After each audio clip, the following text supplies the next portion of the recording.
Olá pessoal, sejam muito bem-vindos a mais um Miaucast, o seu podcast do mercado imobiliário de Alagoas. Meu nome é Márcio Piscinini, hoje estamos aqui com o Felipe Soares, da AZ Construções. Felipe, seja bem-vindo. Cara, que prazer estar aqui com vocês. Olá, Márcio. Olá, Joel. Cara, parabéns pelo projeto de vocês. Me sinto honrado pelo convite. E vamos aqui bater um papo legal aí sobre o mercado.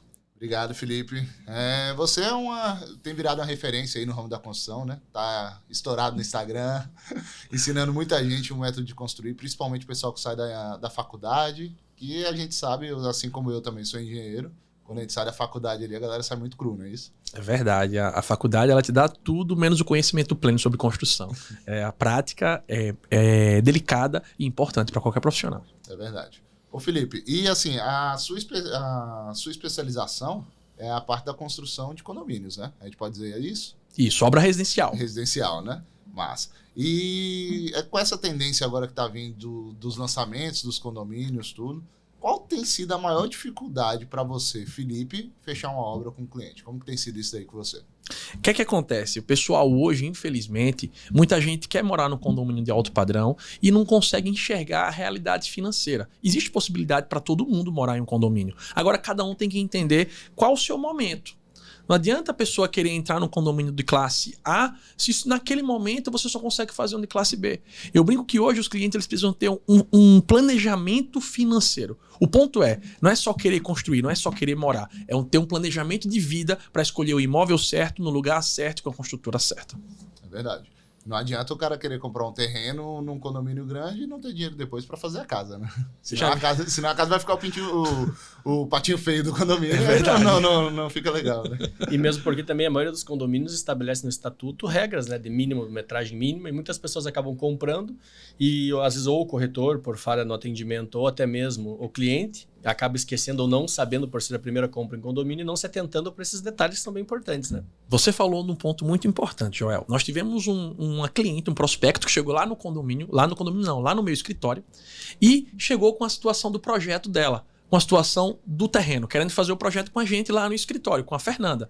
Quando a gente foi falar sobre a questão da área mínima de construção, ela não sabia do assunto. Ela não sabia que tinha essa área mínima. Ela ficou questionando, indignada conosco, porque fomos passar a informação de dizer, quer dizer que o terreno é meu e vocês têm que dizer o tamanho mínimo da casa. Então, assim, às vezes falta essa informação da pessoa. E nós, como profissionais, tanto o corretor, quanto o arquiteto, como o engenheiro, nós fazemos parte desse sonho, cara. E esse sonho ele tem que ser muito bem explicado para que esse sonho se torne um pesadelo antes mesmo de começar, como foi esse caso. E tem uma média, assim, pelo teu conhecimento em construção, aqui em Maceió, hoje, o mínimo num condomínio médio, alto padrão de construção?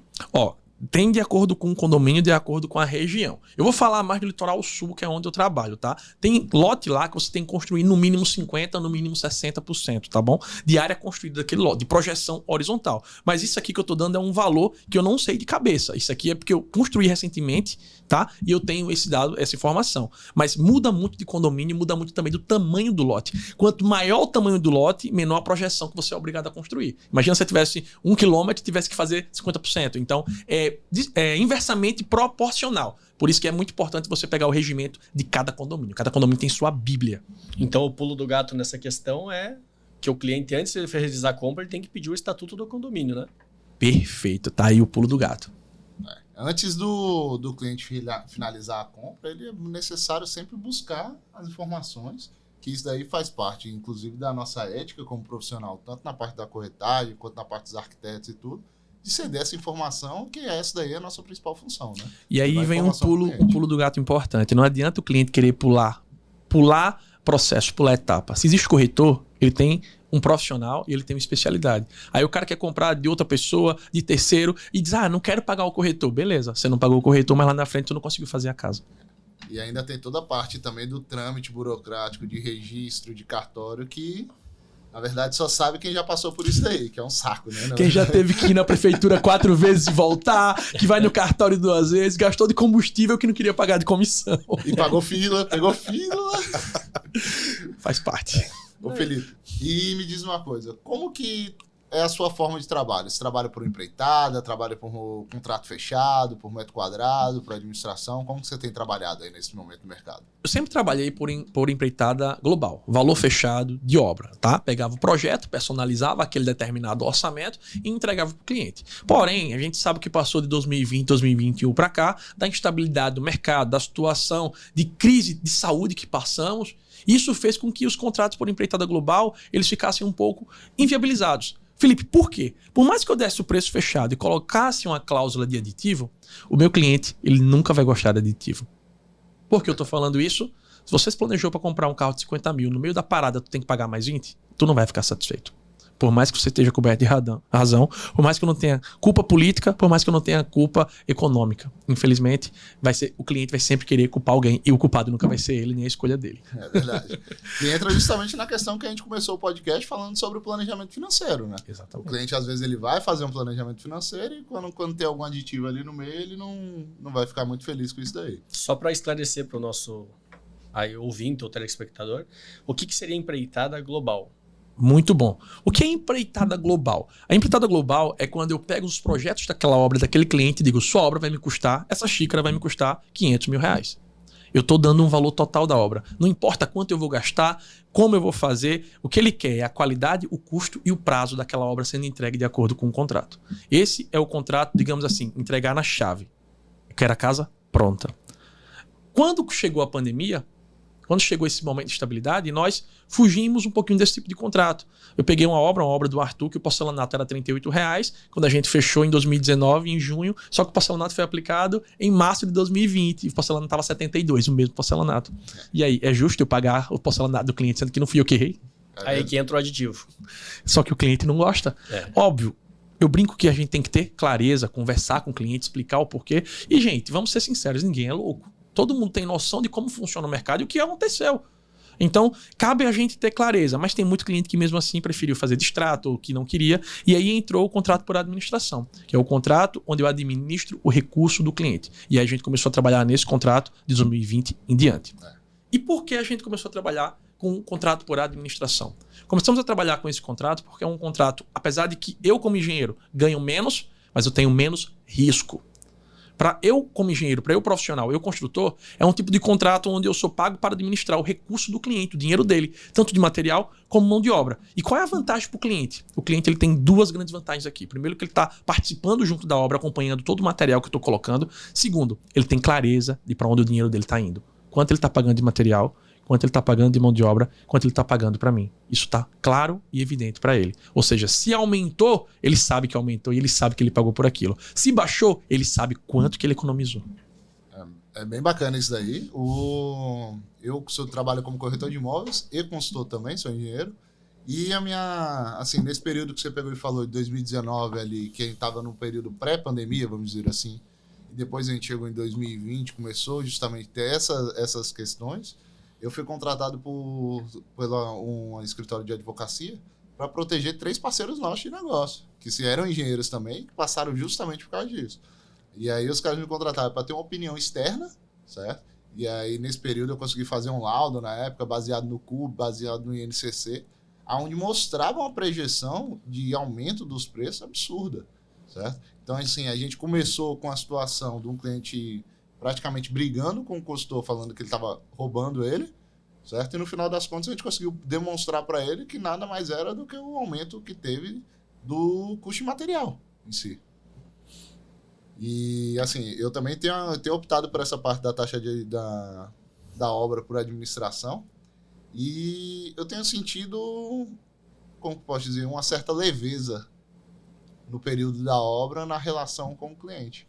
Porque quando você tinha antes com um contrato fechado, às vezes o cliente queria fazer estava no seu memorial descritivo um porcelanato do tamanho X, o cliente queria comprar um outro porcelanato tipo do tamanho Y, que era um pouco mais caro, e já tinha aí um primeiro atrito entre o cliente e o consultor.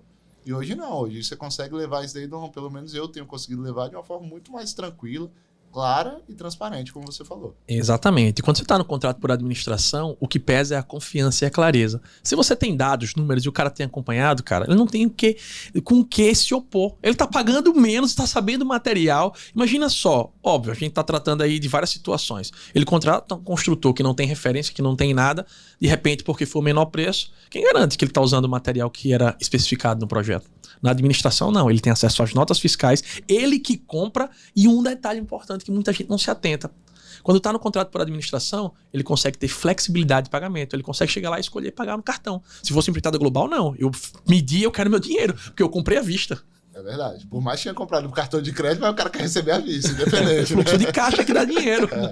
Mas eu acho que essa forma de trabalho, até que eu acho que é até mais recente, né, na área de vocês, eu acho que isso também trouxe um pouco mais não só antigamente, quem procurava um construtor era aquele cara que tinha bastante dinheiro, ia fazer uma casa de alto padrão, que é aquele cara que não tem tempo para ir lá comprar material, não tem tempo para administrar uma obra junto com o empreiteiro ou com o engenheiro. Então essa forma acabou, acho que também desmistificando para classe média e classe média alta entrar nesses condomínios. Porque acontece, todo mundo sempre, o ditado popular, né, eu que já trabalho no mercado imobiliário acho que faz uns 12 anos, sempre os clientes procuravam, mas por que você não constrói? Não construir a gente vai pagar o mesmo preço, eu não confio ali, não tenho um construtor de confiança. Que antigamente, né, quando não era obrigatório o registro, as pessoas faziam muito o quê? Contratavam aquele mestre de obra da região deles, conhecido, construía, não averbava, não fazia nada e saía daquele jeito que ninguém sabia como que a casa ficava pronta. Não estou também desmerecendo um mestre de obra, que tem tanto conhecimento até quanto um engenheiro. Mas acabava não fazendo a parte documental que é tão importante quanto a construção, né? E essa forma de administração acabou desburocratizando e trazendo, acho que, até mais serviço para vocês, né? Demais. Aumentou muito, inclusive, porque, sendo bem sincero, muitas vezes o cara não contrata o profissional, o cliente não contrata o profissional porque pensa, esse cara vai ficar rico na minha obra.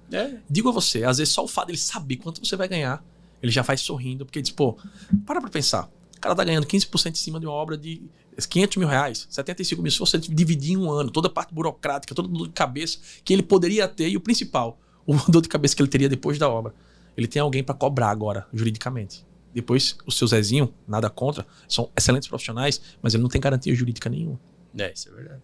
Inclusive, os mestres de obras, eles são grandes professores para muitos engenheiros que saem da faculdade. São sensacionais. Eu aprendi muito bastante com o pessoal que eu trabalhei no início da minha profissão. E essa parte da administração é legal porque o cliente consegue economizar, né? Demais. Também, né? Fica bem mais barato para o cliente. Né? E, Felipe, assim, o que você tem notado do mercado em relação ao valor do metro quadrado? Já que a gente está falando dessa parte da pandemia, que teve esse aumento do custo, o que você tem sentido no mercado nesse momento? A gente está passando por um período de estabilidade, você acha que continua subindo? Ou você acredita que existe uma possibilidade de retrocesso e baixar o custo do metro quadrado para a construção? Eu costumo dizer, Márcio, que o melhor momento para construir sempre foi ontem. Sempre foi ontem. Basta a gente olhar os estudos dos últimos anos. Dificilmente o imóvel vai desvalorizar. O que é que acontece na parte de construção? Nós vivemos uma crescente muito grande de material e hoje eu acredito que ele está meio que estabilizado. Óbvio, a qualquer momento pode mudar tudo no cenário político e econômico, mas hoje a gente consegue ter uma certa estabilidade comparada ao ano passado dos materiais. Há variações? Mas são minuciosas e pequenas, pontuais, digamos assim. Porém, hoje, para construir, a gente consegue ter um parâmetro melhor do que era o ano passado. Felipe, você acha que vai retroceder? Não. Acredito que dificilmente. Pode um item pontualmente baixar por uma questão econômica, mas acho que não baixa mais esse valor. Não sei vocês, na opinião, como contador. A minha opinião também é assim, eu nunca vi no Brasil algo voltar. Mas e o aço? O aço que teve uma ascendência que foi bem grande, né? Você acha que o aço não tem uma tendência daqui a um tempo de dar uma baixadinha um pouco para facilitar ou não? Não como era antes. Como era antes não chega mais. Né? Não chega mais. Uma coisa que eu aprendi é o seguinte, como dono, oferta e demanda, se você tá dando oferta e o pessoal tá comprando, para que baixar? O mercado tá aquecido, vamos olhar direitinho. Para que eu vou baixar algo se o pessoal não parou de construir? É verdade. Na verdade aumentou, né? A pandemia valorizou muito as construções de casa. E uma coisa assim que eu tenho... Isso é um estudo que eu já fiz anteriormente. Se a gente pegar e for ver o histórico da construção em si, eu comecei a construir em 2012, apesar de ter me formado só em 2016. Eu virei construtor depois que eu virei engenheiro, na verdade. E tá tudo bem, tem que ganhar dinheiro com obra, cara. É mercado para todo mundo. E aí, o que eu percebi, assim, o mercado da construção civil, ele sempre tem ciclos, certo? Então, geralmente, o que acontece? A gente tem uma alta de material, esse material estabiliza. Logo em seguida que a gente tem essa alta de material, a gente tem uma alta da mão de obra. E eu acredito que o momento que a gente está passando agora é um momento de estabilização do custo de material, mas em contrapartida estamos num momento de alta de mão de obra. Tá escasso. Agora os profissionais desligam o vídeo aí, depois vocês voltam a assistir. Tá escasso, cara, tá escasso. E assim, a construção civil eu acho que é o mercado mais... Não é que é complicado, é o mais dinâmico que tem. Mexe com bolsa, tem estabilidade e tal, mas na obra, na construção civil, a gente mexe com vários fatores. É terreno, mão de obra, material, é questão de código de obra. O município, de repente, faz uma lei que muda. É o cliente. É o cliente que muda, o perfil do cara, a renda salarial, a taxa de juros da Caixa, são várias variáveis. É por isso que a gente precisa de um conjunto de profissionais. Um só não resolve tudo. Corretor, arquiteto, engenheiro, cara. Tem que estar os três alinhados. Isso é o que vai garantir aí. Eu costumo dizer que se juntou os três, você vai ter uma casa no valor agregado alto com custo baixo. É verdade. E, Felipe, eu como cliente, eu quero contratar o Felipe Razia Construções para fazer minha casa, certo? O que eu devo me preocupar para escolher um construtor na hora de fazer minha casa? Não me contrata por conversa bonita, não. O construtor, você tem que pegar a referência de quem já fez casa. Tu já fez quais casas? Tem contato? Me leve em uma. Bicho, eu falo isso com a maior autoridade do mundo. O cliente está realizando o sonho dele de 25 anos, 30 anos pagando. É o maior bem da vida do ser humano, é um imóvel. Ele nunca vai comprar algo mais caro que o imóvel dele. Ele sempre vai dar prioridade a isso. Via de regra, óbvio que tem as exceções. O cara vai passar 25 anos pagando. Ele não pode botar na mão de qualquer pessoa. Ele tem que procurar alguém que ele tenha referência. Cara, se você for olhar a sua volta hoje, você com certeza conhece clientes que estão decepcionados com construtores que contrataram, com pós-obra, com dores de cabeça. Eu conheço vários, inclusive, no condomínio lá que a gente já construiu. O pessoal chega pra mim contando, eu digo, cara, eu prefiro nem ouvir, porque assim... Não quero ser antiético de falar mal do meu parceiro. Eu prefiro não ouvir. Meu colega de trabalho. Mas, cara, eu vi situações lá do cara, o cliente achando que tá barateando, construir uma casa de R$245 mil, uma casa de 245 metros quadrados. A conta não fecha. Como é que vai fazer? Deixou o cara na mão, a obra tá mais de um ano, o cara pagando juros da Caixa, até hoje ele não conseguiu concluir a obra. E aí? É essa economia que o cliente quer ter? Pesquise, não é o primeiro que chegue não. Vá atrás, veja a referência, quantos anos o cara tá no mercado. Bicho, não cometa o erro de começar a casa com alguém que você não tem confiança. Porque pra dar problema é muito rápido. Do mesmo jeito que existe muito profissional bom, tem muito picareta em qualquer mercado. A maioria dos meus clientes, eles vêm através de indicação. Tá? Eu faço pouquíssimo, trabalho muito marketing em cima do meu nome, na parte da corretagem, mas na parte da construção em si, eu praticamente atuo ou para mim mesmo, certo? Ou então para os clientes que são indicações. E essa parte você pegou e falou assim, o cara entra em contato comigo. Assim, quer dar uma olhada na casa que você faz? Cara, escolhe aí, qual dessas aqui você quer ir? Porque assim, todos os meus clientes que eram amigos de amigos acabaram virando meus amigos. Eu tenho acesso livre a todas as obras que eu já fiz. Inclusive o pessoal se sente feliz quando eu levo algum cliente na casa dele para mostrar, porque vai servir de referência naquilo dali. Eu tava uma vez lá no escritório recebendo um casal para construir uma casa no Francês. Ele, rapaz, mas será que você consegue entregar no prazo? A obra vai andar? Me indicaram você, mas eu não conheço, eu não sei. Eu digo, faz o seguinte, vamos lá em Marechal, em 2 casas minhas, ou melhor, deixa eu fazer uma ligação aqui. Liguei na hora, botei no Viva Voz. O telefone tá no Viva Voz. A tua obra, Jefferson, foi o cliente até Jefferson, um abraço pro Jefferson e pra Priscila. Jefferson, tua obra tá atrasada? Não, inclusive tá adiantada. O custo tá dentro, cara, você conseguiu baratear até na manta que eu peguei lá da Bahia. Tem alguma coisa pra falar? Não, por enquanto não tenho nada pra reclamar. Não sei daqui pra frente, foi justo, não sei daqui pra frente, mas até hoje, você pra mim é só elogio. Na frente do cara, eu fiz, se você quiser ir na casa dele, a gente vai. Desliguei e pronto. Cara, a gente prova mostrando. E aí começou essa obra quando? E aí começou essa obra quando? Essa obra do cara, por incrível que pareça, ele vendeu o terreno, se descapitalizou. Foi? Ele pagou o projeto, fizemos o projeto e na hora de iniciar ele começou com estabilidade, problemas, como pode dizer, conjugais. E enfim, terminaram vendendo o lote, mas não foi pela decisão de construir, foi por decisões próprias deles lá, dos dois. E hoje, assim, o que você sente no mercado atual? O que é mais difícil hoje? Fechar com aquele cliente? Que o cliente hoje, eu acredito que a parte da engenharia é que nem o corretor de imóvel. O cliente não passa só por um corretor hoje em dia. Já foi o tempo, né? Que o cliente antes pegava aquele corretor e trabalhava só com ele. Hoje ele trabalha, pelo menos pelos nossos cálculos, de 3 a 4 corretores no mesmo tempo. Então hoje na tua área tá mais assim difícil fechar com o cliente, fidelizar um cliente, ou após o fechamento conseguir terminar, como se faz para a administração, Eu acredito que não tenha tanto problema com o cliente, né? Esse cliente não acaba te incomodando tanto como era na forma anterior, né? Cara, por incrível que pareça, é o contrário. A gente que constrói certo, a gente que tem já experiência de execução, a empreitada global pra gente não dá mais liberdade. Eu não tenho que estar sentando com o cliente para tomar decisões, porque já tá lá no memorial. Para mim é muito mais rápido pegar meu fluxo de caixa e fazer a obra dentro dos conformes. Quando é um contrato por administração, a gente tem mais burocracia. A burocracia que eu falo é, a tomada de decisão passa sempre por uma reunião, a autorização do cliente poder pagar, pagamento para tal dia. Consegue fazer para o material chegar na obra? Quando é empreitada global, esse dinheiro já tá na minha conta.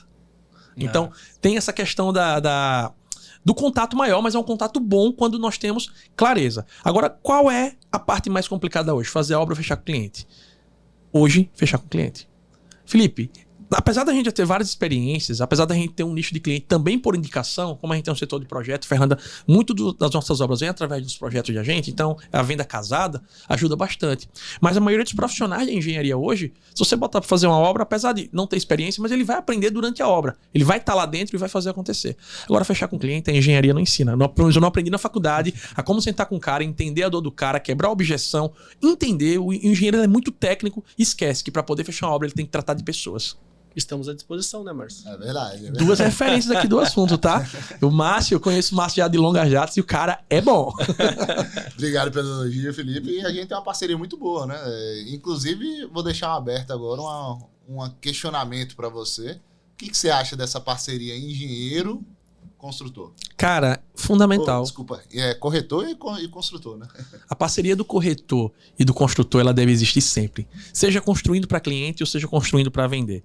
Quem mais hoje, se eu for construir para vender? Primeiro assunto que a gente tratou aqui nos bastidores. Se eu for construir para vender, Márcio, tu acha que eu devo fazer a casa de até quanto? Quem tá na frente de batalha são vocês. É você que tá ouvindo quantos quartos que vende mais. Para prioridade, é a sala de jantar maior ou prioridade fazer uma área gourmet? Uma varanda? Um lavabo? Ah, não, quero quarto mais espaçoso, quero quartos menores, dá prioridade a um salão. Eu não tenho como saber isso, cara, porque eu não vou estar atendendo o cliente todo dia. Meu negócio é obra. Vocês têm. Então, se eu trabalho em parceria, como a gente fez aquela, lembra dos 3 projetos? Felipe, manda 3 projetos, vou levar pra cá. Sim. E a gente vai tentar fechar e pegar. Se a gente tá trabalhando com quem tá no mercado, a gente vai fazer casa que vende. Eu brinco que a casa tem que ser vendível. E esse papel tá junto entre corretor e arquiteto. Eu vou fazer a obra. Agora, como que tem que ser feito? E a forma de vender é vocês que têm que me dizer. Verdade. E é um pilar bacana, né? Porque fica o corretor, o construtor, o engenheiro e o arquiteto ali. E quando você consegue formar um time bom, vai criar um time de sucesso e com certeza vai gerar muitas vendas e construções através disso aí. Ô Felipe, e a gente falando agora um pouco sobre o projeto, o que o cliente ele deve se preocupar mais na hora de fazer o projeto dele?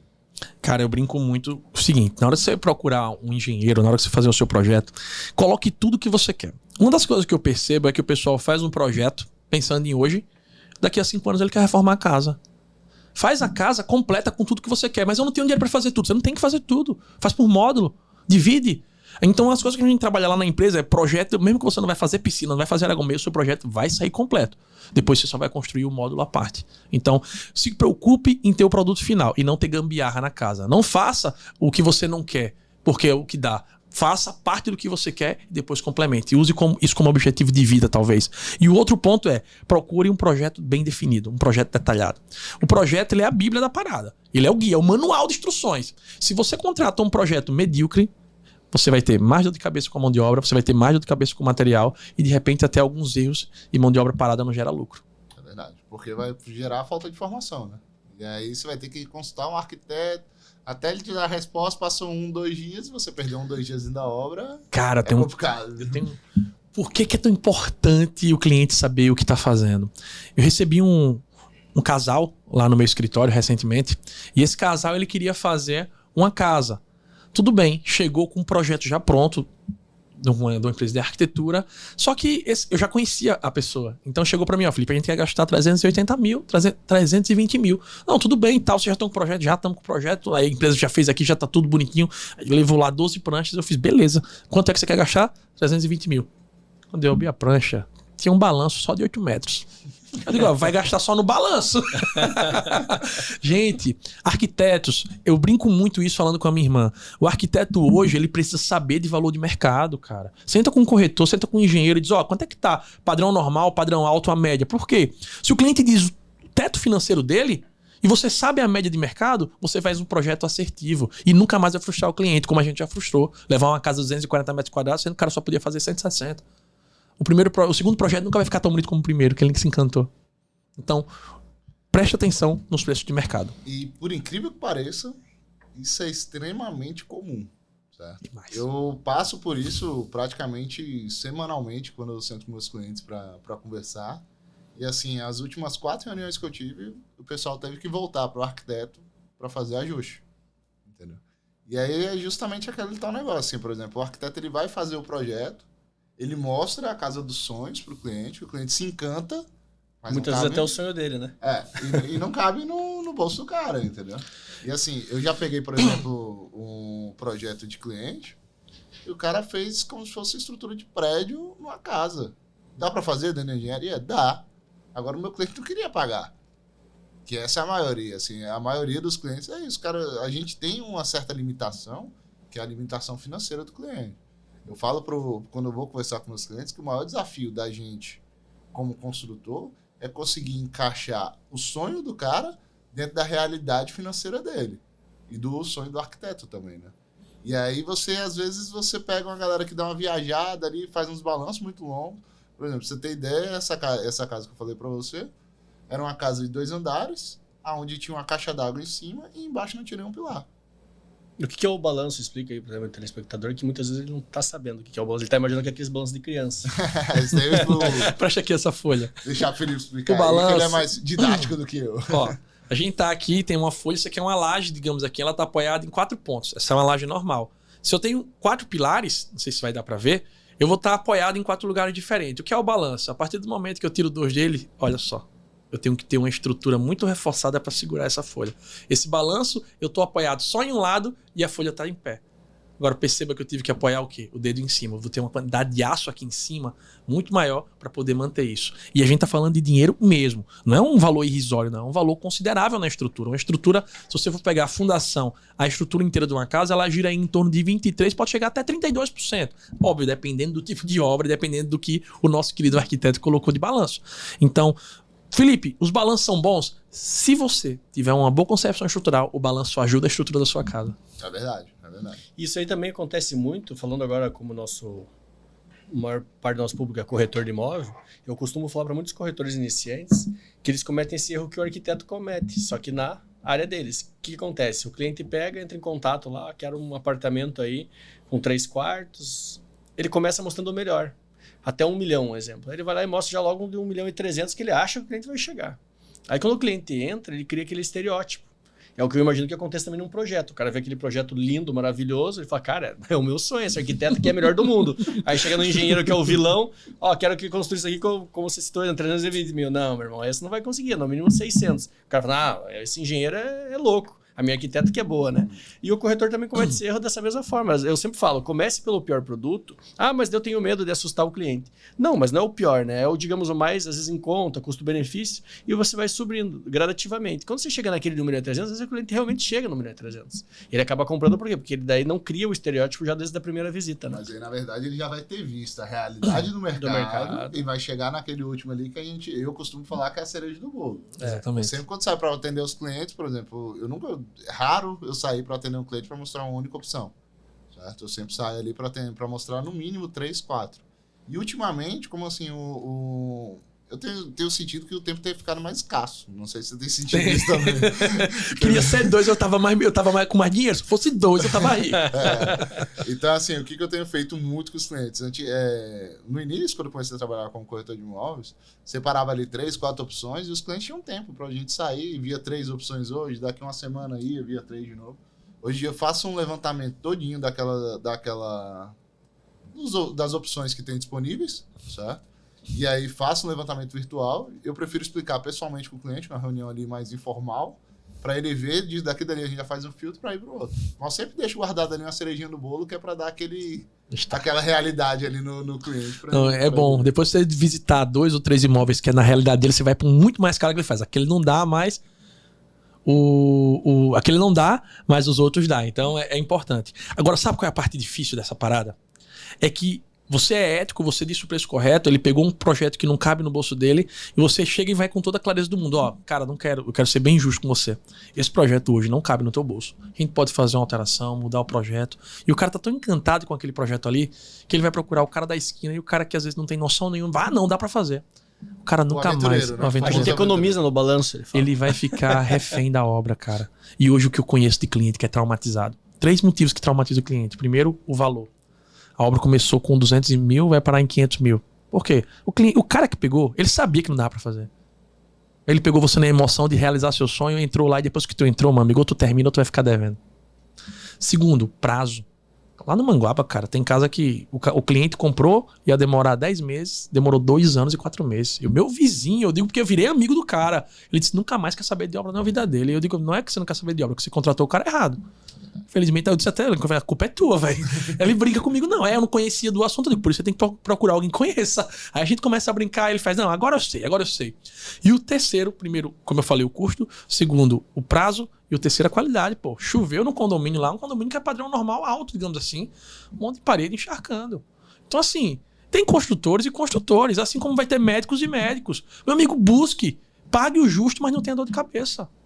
Aproveitando esse gancho de falar em questão de custo, o cliente hoje no mercado se sente que ele está pedindo muito desconto, tentando barganhar o teu serviço também, ou eles são tranquilos? Se não pedir desconto, não é cliente, né? Ou não é brasileiro, né? Não é brasileiro, é o nosso jeito, cara. Tá tudo bem, a gente briga por desconto. Eu sou engenheiro, peço desconto em tudo. Então, é normal, é natural, nem ligo pra isso. Agora, eu sou bem claro em dizer, ó, eu consigo chegar até aqui.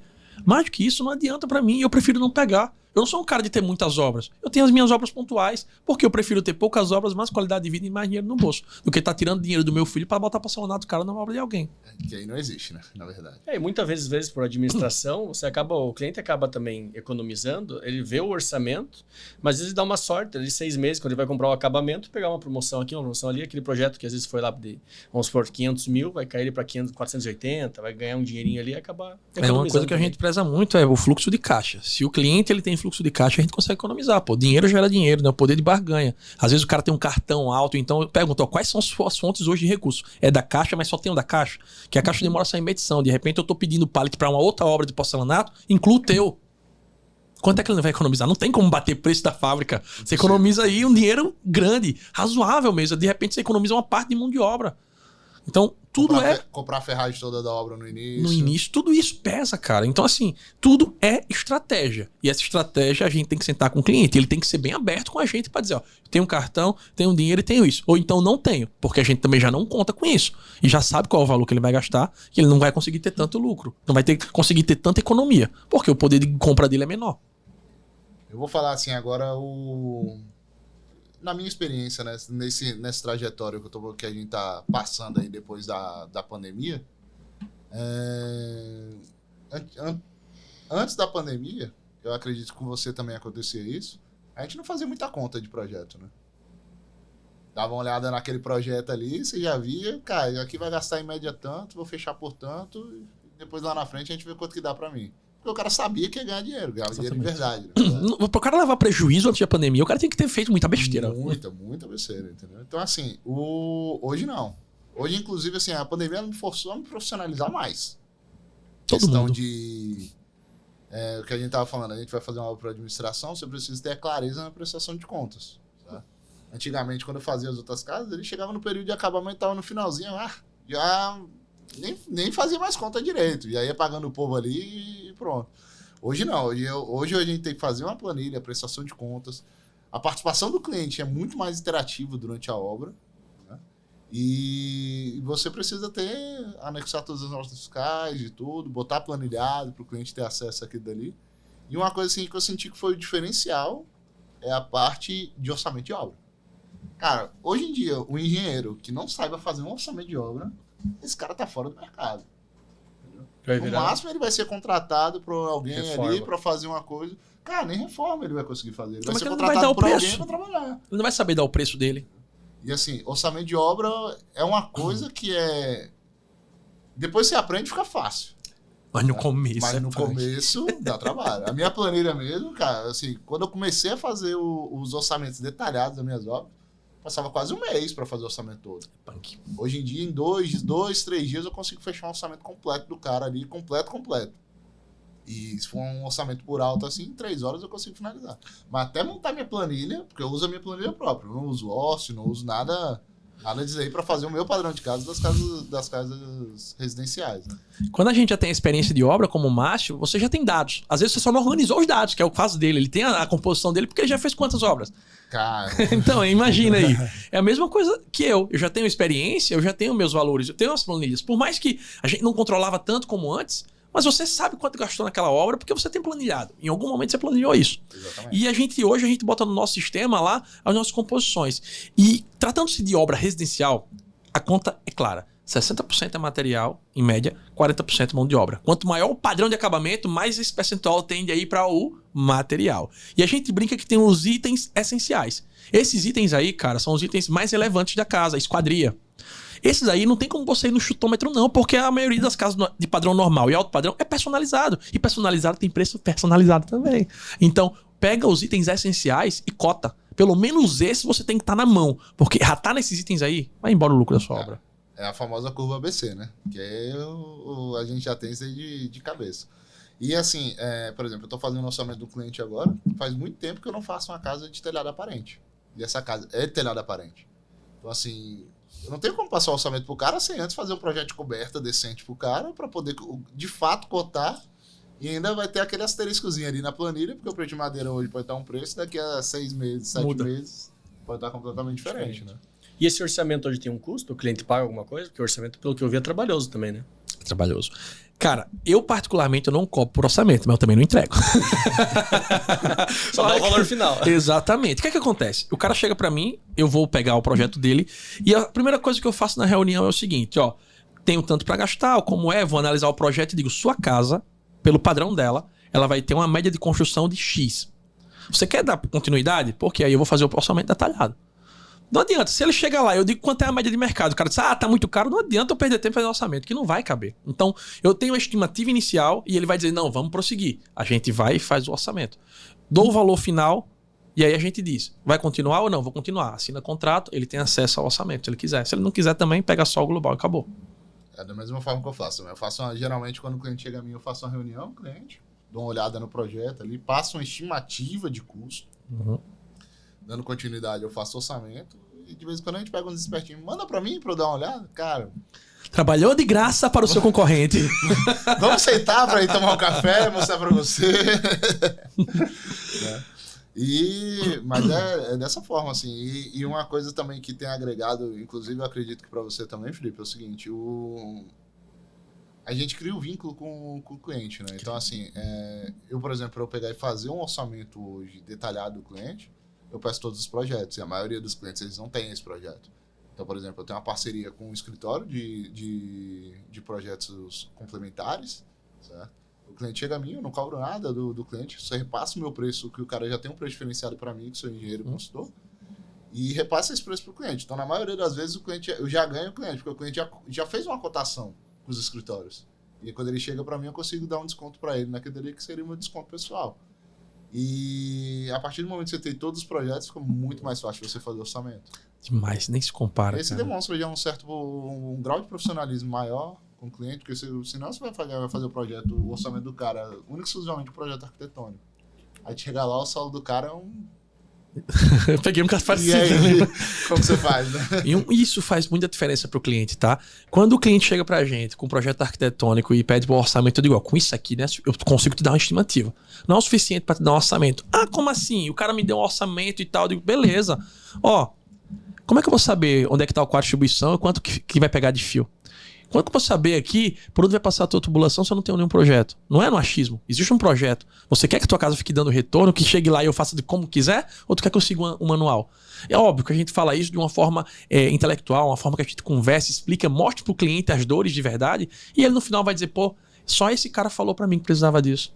Quando eu falo de sondagem, às vezes o cara... Sondagem não, mas o cara já me deu o preço de fazer. Eu digo, cara... Tem certeza? Porto Monte isso. Ah, tem certeza? Não precisa não. Um advogado chegou lá, não tem precisa não, todo mundo me passou o preço, eu digo, vem cá. Aí peguei da obra que eu fiz ao lado, fiz, ó, tá vendo isso aqui, ó? Esse é o laudo de um dos lotes de lá. Pegou o estaque de 10 metros. Tu vai construir por cima? Fica à vontade, cara. Boa sorte pra você. Não faz comigo. Eu desejo sucesso, só eu que não vou fazer. Acontece, fato real. É verdade. Ô, Felipe, e agora, assim, uma pergunta que os clientes me fazem muito e eu vou levar ela para você, porque às vezes só uma pessoa falando, o pessoal não acredita, né? Qual é o problema que você tem pós-obra e se você tem muita dor de cabeça com a manutenção? Cara, graças a Deus hoje, sendo bem sincero, são poucos os casos que chamam a gente. Mas por quê? Felipe, porque eu prefiro pagar mais caro e resolver, pagar mais caro e fazer o serviço do que tá voltando. O desgaste que a gente tem com o cliente em estar fazendo manutenção é muito grande e não vale a pena economizar. Falando como construtor. Vou dar um exemplo. A gente fez a obra do Jefferson e da Priscila. A gente pegou a do André e da Gessiane e pegou o do Marvel. Alguma coisa, o nome dele que tá na etapa com a minha irmã. Tudo através do cara. A obra do cara já tá há 1 ano e meio pronta. Até hoje eu nunca tive que pisar de volta lá. Pisei de volta, pisei pra levar uma cestinha bonitinha com as coisinhas. Aquele pós-obra que a gente fala é o pós-obra bom, pós-obra do churrasco. Isso aquele churrasco inicial ali é bacana. Pós-obra só é bom se for pra levar um vinho e um churrasco e uma caixa de cerveja. Pra tá voltando, Será que não. eles chamam um engenheiro? Agora me surgiu uma dúvida. Chama. Pro primeiro churrasco? Porque Tem se der algum BO e cair ali alguma coisa, o engenheiro já tá ali e vai ser responsabilizado. Tem uma postagem minha lá no meu Instagram de uma festa que o Gilvan e a Silvana fizeram pra nossa equipe. Eu achei que ia ser só o pessoal do escritório, não. Servente, pedreiro, o cara que passou da armação, todo mundo que pisou na obra um dia, ele botou banda, botou uma festa, que eu digo, cara, até eu fiquei me sentindo, nunca fiz isso pros meus funcionários, os caras fizeram a baita de uma festa em Cajueiro. Então, assim, essa relação que o Márcio falou de amizade, essa construção que é criada na obra, tem que ser uma boa relação. Existe, obviamente, como qualquer pessoa. De repente, não bateu a conversa ou não chocou os interesses, de repente, e acontece. Mas, no geral, via de regra, tem que ser uma relação saudável, boa e lucrativa para todo mundo, tá bom? Agora, voltando aqui para os pós-obras. Infiltração, cara. É nacional. Coberta. Quando é laje, é muito difícil a infiltração, se for bem feito. Mas falando de coberta aparente, coberta de telha fibrocimento, acontece. Eu brinco que a obra tá garantida a prova de chuva depois da primeira chuvada. É verdade.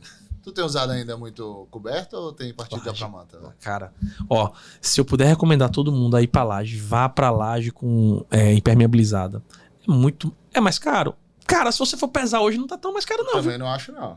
É um caro que vale a pena ali. Você vai gastar 3 mil, 4 mil reais a mais na impermeabilização, mas, assim, eu aprendi isso aí na base da pancada. Você também deve ter aprendido demais. Isso aí. Eu passei um mês, ano passado, pra poder botar o forro numa casa. No mês de abril.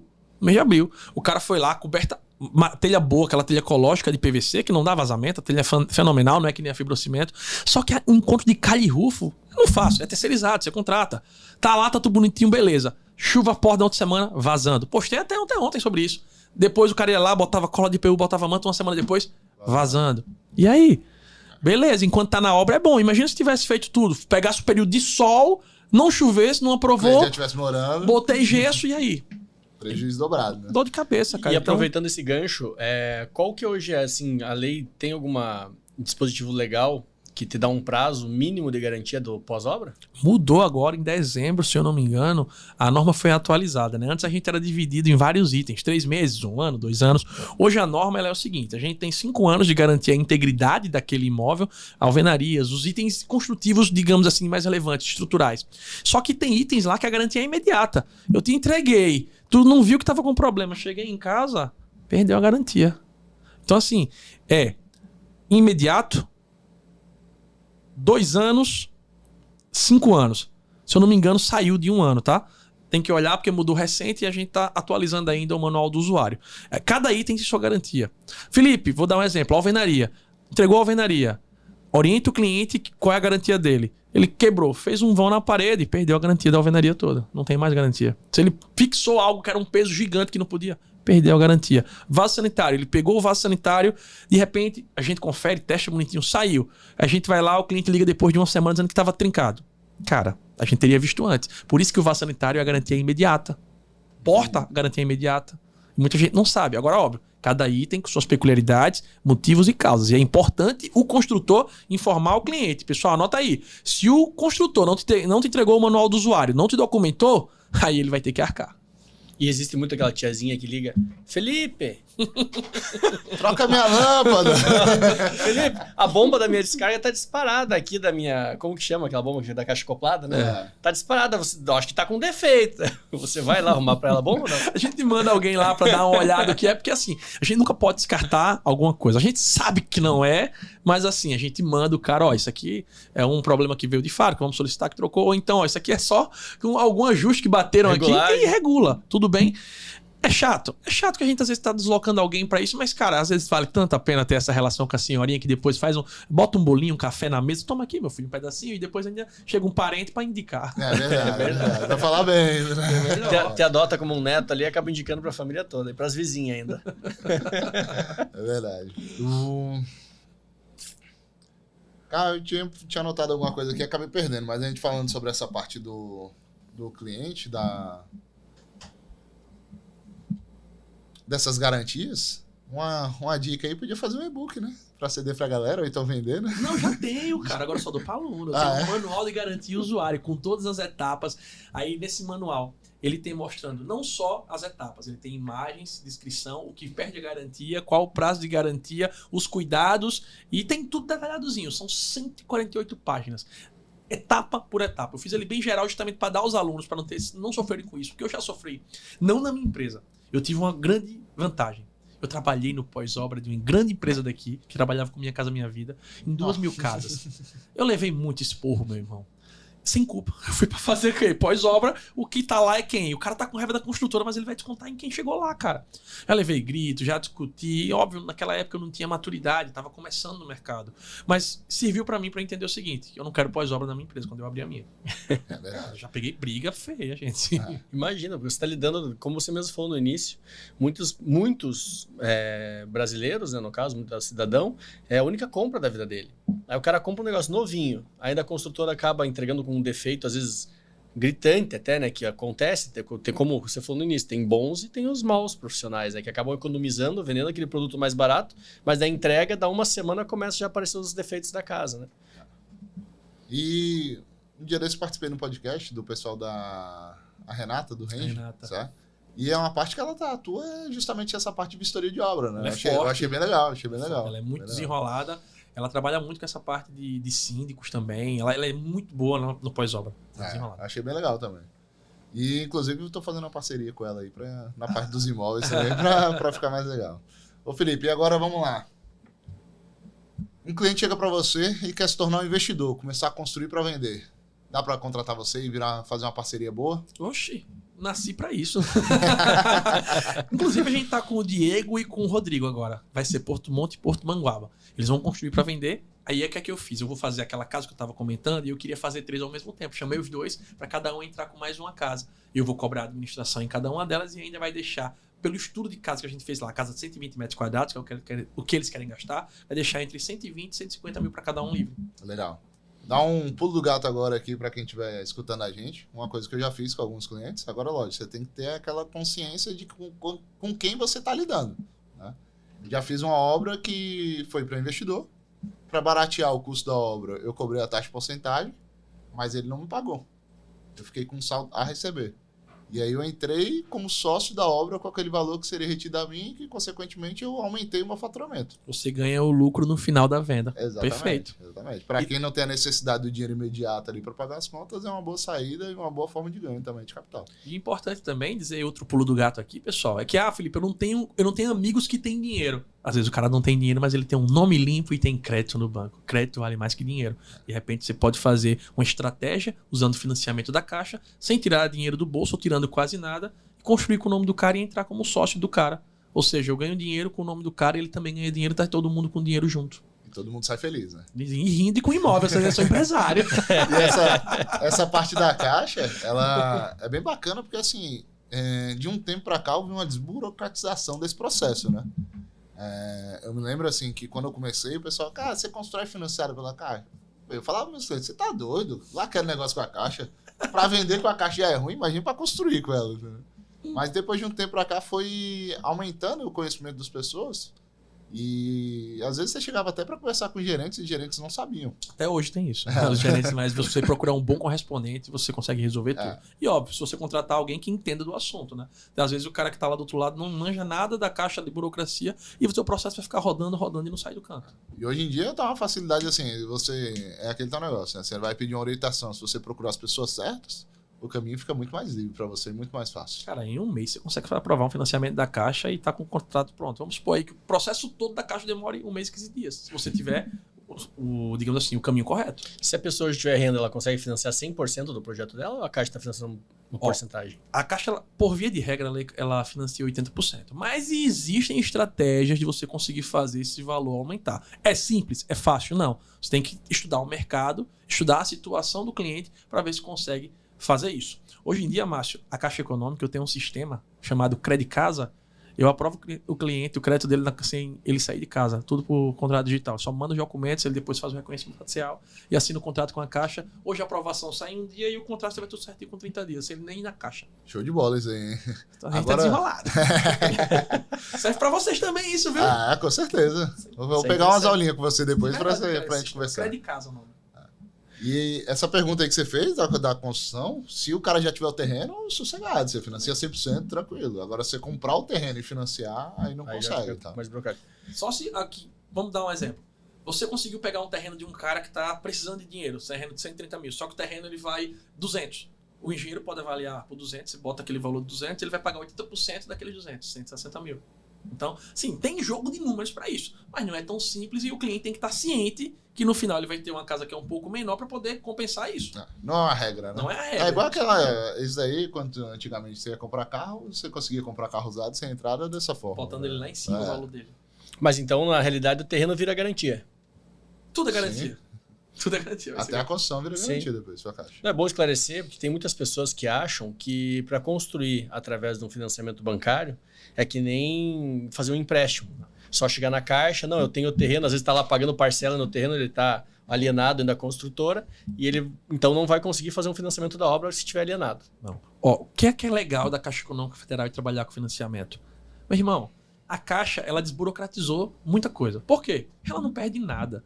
Ela está financiando 80% de algo, de uma construção, que vai valer 100% do valor total, ou seja, tu já tá pagando 20%, e que é valorizada no final em 30%. A Caixa, se tu parar de pagar, ela tá mais feliz. Tá mais feliz do que tu pagando.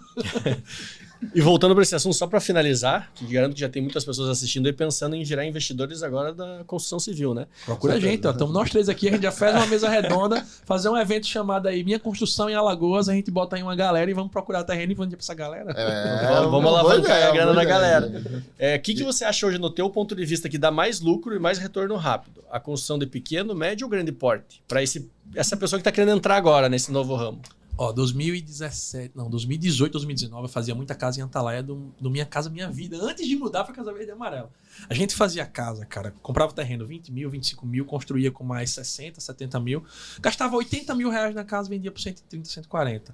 Antes de ter todo esse aumento de insumos. Hoje a margem diminuiu, mas o teto do Minha Casa Minha Vida continua ancorado. A diferença é muito pouca. Então, hoje, vamos lá, a gente tá com uma casa agora, eu e o Amauri, a casa vai ser vendida por 130 mil e gastou nela, tipo assim, 98, 100 mil.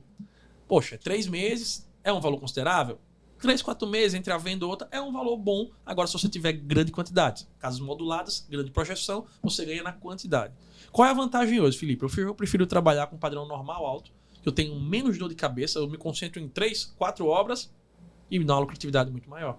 Vamos, imagina aí, eu com 4 casas, vamos lá, 4 casas de $500 mil. Não é casa de alto padrão.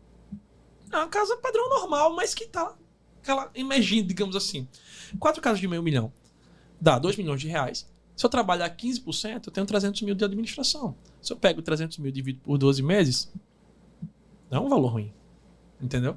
Óbvio que você vai oscilar, tem mês que não vai ser tão bom, tem mês que vai ser melhor, porque depende das etapas da obra, mas você com 3 obras, você consegue ganhar muito bem como engenheiro, e você como investidor também consegue ganhar muito bem, porque se o engenheiro tirar essa administração, imagina se você fizer para vender, que dobra o valor. É verdade, é verdade.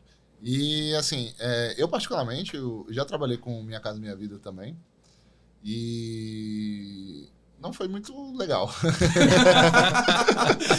Foi um pouquinho traumático, vamos dizer assim. Quando eu comecei a construir no projeto lá que a gente começou do Minha Casa Minha Vida, era autorizado fazer uma casa sem laje. E já sem problema, vai conta. No meio do caminho, simplesmente alguém foi lá, pegou um documento da Caixa, de hoje em diante não pode mais casa sem laje. Minha casa já tinha começado. Então eu tive que alterar isso aí, mudar a estrutura da casa para poder fazer a laje da casa para poder passar nisso aí. E ao mesmo tempo teve um amigo meu que estava construindo, fez 37 casas numa rua, e a rua não era asfaltada. E nesse mesmo documento que passou a obrigar a ter casa com laje, passou a obrigar também que a rua fosse asfaltada. E dava 1 quilômetro para dentro de terra. Então, o cara ficou com aquilo da lei parado, nem sei que fim tomou. Mas hoje mudou, hoje pode, casa que não é rua que não é asfaltada. Rua que não é então, asfaltada. Agora ele pode vender, se ele não viu ainda. Se ele não vendeu, então, mas isso aí foi lá no período do início do Minha Casa Minha Vida, acho que 2012, 2013, ali, que tava no auge bacana do Minha Casa Minha Vida. 2015 teve uma mudança dessa também, viu? Né? E foi uma parte assim, cara, a partir daquele momento ali, assim, eu fiquei extremamente ansioso, porque eu tava no início da carreira como construtor.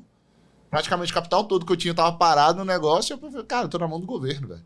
Então, assim, um pouco complicado essa parte do Minha Casa Minha Vida.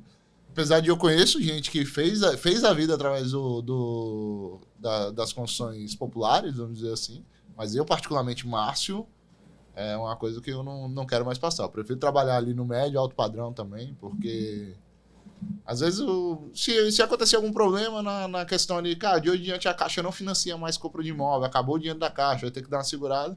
É um produto que você ainda consegue vender ele se você possibilitar uma facilidade, criar um plano de pagamento diferente. Às vezes o cara tem um carro para dar, o cara tem outro apartamento, tem alguma coisa ali, e aí você consegue ter essa margem de negociação. Quando você vai para o Minha Casa Minha Vida, que são os imóveis ali populares, você não tem muita saída. Até a documentação, que é a obrigação do comprador, o cara tem que pagar para poder viabilizar. Então, assim, essa é a minha visão sobre essa parte. Prefiro também 1000 vezes o médio e alto padrão, né? Eu tenho hoje 2 investidores que eu trabalho com eles, administrando as obras dele, né, em parceria. A Mauri e o Christian. Eles só fazem Casa Verde e Amarela. Casa 140 aumentou agora, acho que é 150 mil que tá lá o teto. E é tipo, cada um roda 4, 5 casas por ano. Se você for olhar, não é um valor ruim não. Entre 30 mil por obra de lucro, vamos deixar livre assim, 5 casas dá 150 mil, pô, é mais de 10 mil por mês. Óbvio, se você vai tratar no padrão normal alto, você ganha isso com uma casa só, trabalho menor. Mais fácil de administrar, só um cliente para trabalhar. É porque ele ganha na rotatividade lá. É. Ele quer estar com o dinheiro rodando. Às vezes a gente demora 10 meses para fazer uma casa e, vamos lá, um período de 7 meses em venda. Se der azar da economia, pode ficar um ano com a casa parada. Exatamente. No deles é a questão de você 3 meses rodou, tá apertado, apareceu a oportunidade de um terreno mais barato, ele faz, eu pago o documento para tu fazer. Aí paga a documentação, mas porque ganhou de desconto no outro terreno. Então, assim, aquele jogo de números. Eu acredito que a casa também do Verde e Amarelo, a casa popular, ela deve ter uma demanda boa também, né? Porque o que acontece? Esse nicho do mercado não é tão exigente, né? Diferente de você fazer uma casa de 1 milhão, aí entra aquela pessoa que tem o padrão de 1 milhão, mas ela vai olhar, às vezes, um detalhe, não, vou procurar mais um pouco. Rapaz, eu vou lhe dizer uma coisa, viu? Os clientes que a gente tem na Minha Casa Minha Vida, parece que eles têm 1 milhão. Eu acho que eles têm 1 milhão, viu? Cara, por aquilo que parece, eu vendi uma casa, essa fui eu que fiz mesmo, vendi ela em 2019. Eu fiz a casa, acho que é a casa mais bonita do loteamento. Eu fico, por quê? Porque eu gravei ela todinha. Na época eu tinha começado um projeto de um treinamento, só que terminei não concluindo. Porque eu viajava muito, cara. Eu fiz a loucura de fazer uma casa do zero, gravando, só que eu viajei e a obra não podia parar, que eu queria vender. Aí eu abortei ela no meio do final. Digo, não, vamos fazer pra vender. A casa, cara, ela é impecável. Tanto é que eu fiz uma do lado e uma do outro. A de padrão maior demorou mais para vender do que a outra, porque o interior, o público tem muito isso do... eu não gosto de esquadrilha de alumínio. Esquadrilha é cara de alumínio, o cara preferia de madeira, aquela feia de alumínio que tem a cruz nela e tal. É mais seguro. É mais seguro. Então, assim, cara... Economiza na cortina. Não, mas pode ser. E outra casa de esquina maior, viu? Ela tinha 1 metro a mais por 20, ou seja, 20 metros quadrados a mais de terreno e ainda... Demorou mais. Tive que vender pelo mesmo preço, então não vendia. Mas aí tem a questão do teto, né? Tem a questão do teto, do quanto que aquela população está disposta a pagar. Pagar, gastar. Não adianta, entendeu? Uma coisa que hoje acontece muito, assim, velho. Teve um dia desse até que eu me envolvi numa discussãozinha no Instagram, um bate-papo lá no Instagram. Justamente sobre isso, assim, por exemplo... Você é desses? Hã? Não, mas é uma postagem da galera falando sobre investimento, sobre imóveis, assim, o cara pegando e falando, cara, R$1 milhão não... tem muita gente que fala que R$1 milhão não é muita coisa. Do meu ponto de vista, aí o cara falando na postagem, do meu ponto de vista, porque R$1 milhão o cara compra um apartamento de 500 mil, um carro de 100, sobra 400 para ele investir. beleza, a conta do cara fecha. Agora o problema é, o cara que tem R$1 milhão, ele não quer morar numa casa de 500 mil. Não quer. Esse é o problema. Então, assim, existem as pessoas que têm a consciência financeira, tem outras pessoas que não têm, tem as pessoas que são mais arrojadas, tem outras que não são. A gente tá no Brasil, né? 90% não tem consciência financeira. Eu, por exemplo, não consigo viver sem um boleto pra pagar. Na verdade, o boleto pra pagar É a minha é motivação. o que me faz levantar todo dia de casa ali pra ir trabalhar, pô. Com certeza, faz parte, eu acho que já do DNA brasileiro isso, né? A gente é movido por contas. Se o cara não tem conta, ele... Aí a gente mora na praia ainda, na praia surfando e comendo amendoinzinho, na verdade. É O verdade. cara termina caindo no comodismo, né? Cai, pô. Cai sim. O cara começa a ver o dinheiro entrando todo mês ali, o cara é um padrão de vida sossegado. O cara menos vê, o cara tá querendo se aposentar com 30 anos. Eu não quero, não. Eu quero me aposentar mais velhinho lá. Continuar trabalhando. Eu fiz pra aposentar com 45, eu queria viajar pra Europa, com a família, passar um tempo lá. Só que não dá pra sair com as coisas aqui da empresa, com tudo. Você não consegue. No cara, eu administro minha empresa de longe. Não é, mesmo. Essa conversa bonita. É bom que o teu ramo, você vai tirar férias, vamos falar, já vou tirar uma série de 6 meses. Já aproveita e faz uma obrinha lá e ganha em euro, em dólar. Né? De repente, né? Apesar de ser um pouquinho diferente, né? Mas o cara arrisca. Eu já viajei já pro... adoro ir pros Estados Unidos, já fui algumas vezes, faz algum tempinho que eu não vou, depois que o dólar começou a subir. Mas sempre quando viajava, eu pegava ali separava um dia ou dois para ir visitar as obras, pô. Só que assim, o estilo de construção é completamente diferente do nosso, né? E lá eles são bem mais setorizados do que a gente aqui no Brasil. Geralmente aqui no Brasil você entra com a equipe e aquela mesma pessoa faz tudo. Lá não, lá eles contratam por etapas. Então tem uma pessoa que chega, uma empresa que vai e faz só a estrutura. Depois tem uma empresa que vai e faz só o fechamento. Tem outra empresa que vai depois e faz só o piso. Entendeu? E é diferente da cultura da gente aqui, né? Demais. Se isso daí fizer aqui no Brasil, que vai ser um apontando pro outro para livrar o dele, vai ser de rodo isso. Aí vem aquele cojeitinho brasileiro e estraga com o projeto de todos e a culpa vai ser da empresa que foi a contratante. A culpa vai ser do último que sair, na verdade. Falando esse gancho até de responsabilidade, vamos supor eu, Joel, né, pessoa física, contrato a empresa do Felipe para executar a minha obra, mesmo que seja por administração. Se no futuro um pedreiro, um servente, um mestre, qualquer pessoa, ela pode digamos que, processar por uma trabalhista, eu respondo solidariamente, ou quem responde todas as questões trabalhistas é a empresa do Felipe? Primeiro ponto, se foi por administração, a contratação é direta sua. Não o Felipe não pode contratar, ou se eu contratar, mas você que vai estar pagando e cai sobre você. Porque a administração, o princípio a administração é a preço de custo. Então, quem tem que arcar com todas as despesas da mão de obra teria que ser o cliente. Tá? Na empreitada global, ele contratou a minha empresa e eu contrato a mão de obra.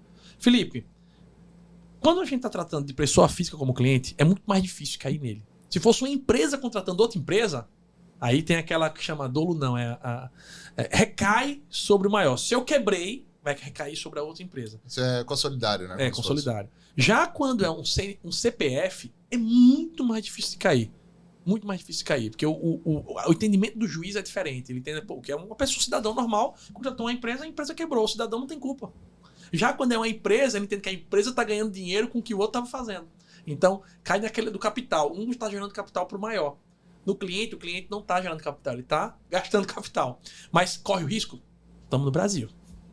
Tudo pode acontecer, né? Apesar de depois da reforma trabalhista que a gente passou, Difícil. Melhorou bastante, né?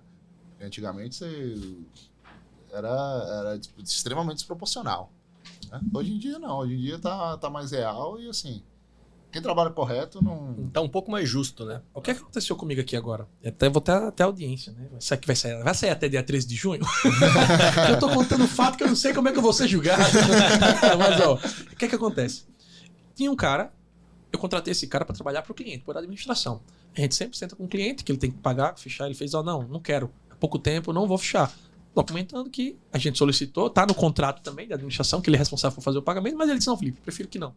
O cara vai passar 3 meses aqui, terminou a obra, o cara botou na justiça. Só que o que é que ele fez? Ele não bota o cliente. Ele botou quem? Ele sabe que eu tenho CNPJ. Botou a minha empresa que não tinha nada a ver, porque eu estava administrando como Felipe, pessoa física, a obra. E ele botou a minha empresa. Eu fiz, chegou na audiência, eu fiz, tá aqui meu contrato, eu não tô com nenhuma obra no meu endereço, o endereço que tá aqui é o cliente e tal, tá aqui a documentação, avisei o cliente que isso podia acontecer, avisei ele também que o cara entrou na justiça, tá lá, o que é que vai acontecer? Vai chegar a audiência, eles vão tirar o meu mudar o processo. Porque eu tô documentado, não tem o que fazer. E aí fica muito mais fácil até pro cara resolver depois ali, se houver algum direito ali da pessoa. Estamos chegando ao fim. Passou rápido, né?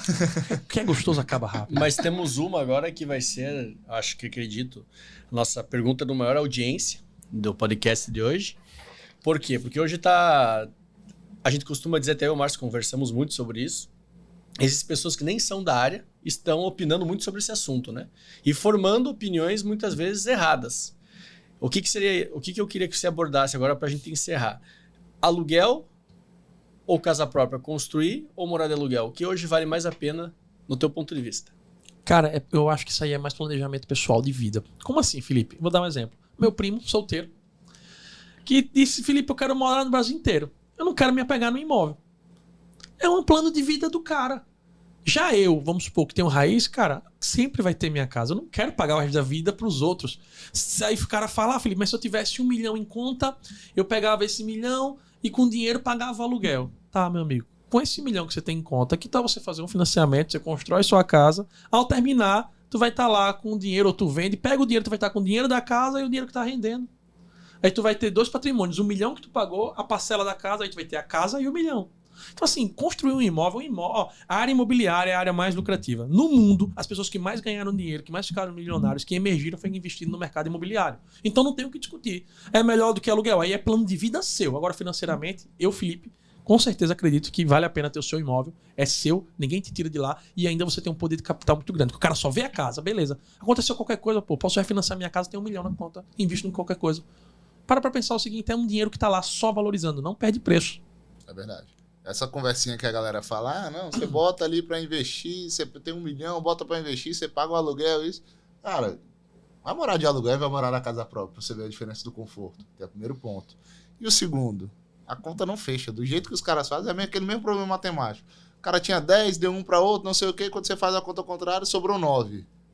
É o que o cara faz no negócio ali, entendeu? O cara começa a falar um monte de número ali, na prática não fecha. Com certeza. O cara não bota a valorização do imóvel na conta, não bota nada, o cara só bota a parte da rentabilidade. E há de lembrar também que a maioria das contas que o pessoal faz é por causa da conta da taxa Selic alta.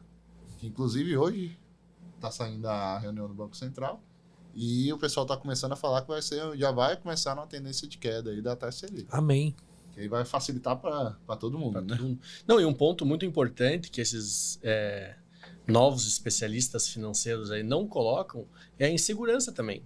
Já imaginou, por exemplo, eu hoje moro com a minha família, né, tenho meu filho, me estabeleço num local por aluguel, porque eu vou pegar aqui o dinheiro e vou aplicar. Beleza, esse dinheiro da aplicação eu pago o meu aluguel. Meu aluguel, além dele ser corrigido com base no IGPM, eu também sofro a maior insegurança que para mim no mundo existe. Que é um dia eu dou o proprietário te ligar, Joel, 30 dias desocupa meu imóvel. Aqui o cara vai fazer. Se o cara tem uma rotina de trabalho, de viagem, família, criança pequena, ele vai achar outro imóvel, ele vai conseguir pelo mesmo valor? Aí que vem a grande questão. Então, é segurança também, tanto segurança como conforto da tua família, você adquirir seu imóvel. Aí o cara fala, tem a multa.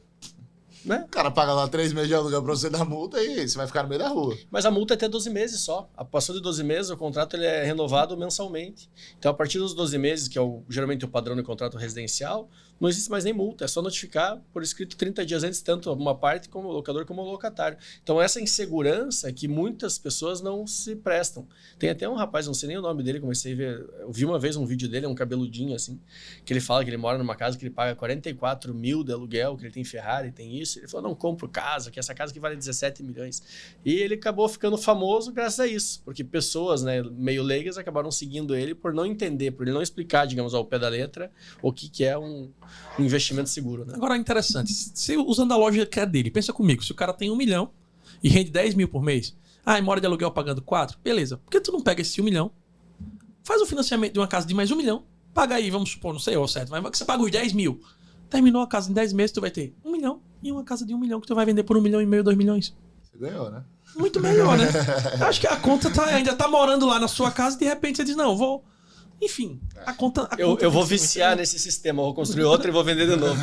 Quase que eu fazia isso, quase que eu vendia a minha casa, viu, nessa brincadeira. É verdade.